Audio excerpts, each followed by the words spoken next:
کلام مقدس میں سے ہمارے لیے آج کی تلاوت حزقیال نبی کی کتاب، اس کا 9واں باب 1 سے 7، پھر 10ویں باب کی 18 سے 22 آیت تک۔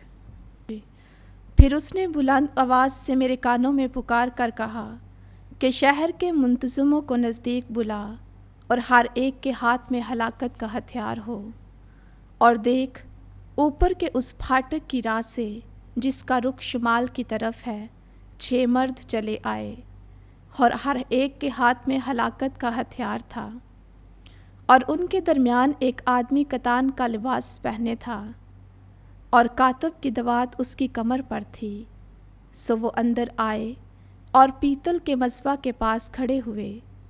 اور اسرائیل کے خدا کا جلال ان کروبیوں پر سے جن پر وہ تھا اٹھ کر گھر کے آستانے پر گیا، اور اس نے اس مرد کو جو کتان کا لباس پہنے تھا اور جس کی کمر پر کاتب کی دوات تھی پکارا، اور خداوند نے اس سے کہا کہ شہر کے درمیان سے، ہاں یروشلم کے بیچ سے گزر، اور ان آدمیوں کے ماتھے پر نشان کر جو ان سب مکروہ کاموں پر جو اس کے درمیان کیے جاتے ہیں آہیں مارتے اور نوحہ کرتے ہیں۔ اور اس نے دوسروں سے میرے سنتے ہوئے کہا کہ اس کے پیچھے شہر میں سے گزرو اور مارو،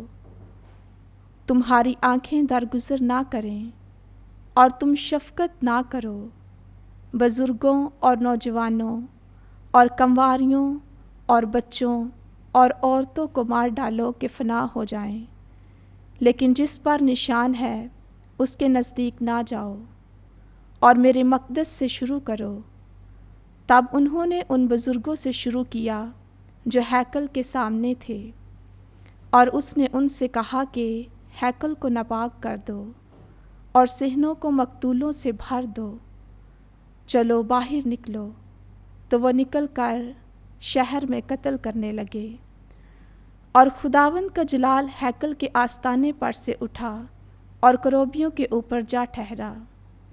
تب کروبیوں نے اپنے پنکھ اونچے کیے اور میری آنکھوں کے سامنے زمین سے اوپر کو چڑھے، اور ان کے نکلتے وقت چکر ان کے ساتھ تھے، اور وہ خداوند کے گھر کے مشرقی پھاٹک کے مدخل کے پاس ٹھہرے، اور اسرائیل کے خدا کا جلال ان پر اوپر کی طرف تھا۔ یہ وہی ہستیاں تھیں جو میں نے اسرائیل کے خدا کے نیچے نہر کبار دیکھی تھیں، اور مجھے معلوم ہو گیا یہ وہی ہستیاں تھیں جو میں نے اسرائیل کے خدا کے نیچے نہر کبار پر دیکھی تھیں، اور مجھے معلوم ہو گیا کہ یہ کروبی ہیں۔ ہر ایک کے 4 چہرے تھے اور ہر ایک کے 4 پنکھ تھے، اور ان کے پنکھوں کے نیچے انسان کے سے ہاتھ تھے، اور ان کے چہروں کی شباہت کے بارے میں یہ وہی چہرے تھے جو میں نے نہر کبار پر دیکھے، اور وہ خود ہر ایک سیدھا آگے کو چلتا تھا۔ پاک کلام کا پڑھا اور سنا جانا ہم سب کے لیے باعث برکت ہو۔ خدا کا شکر ہو۔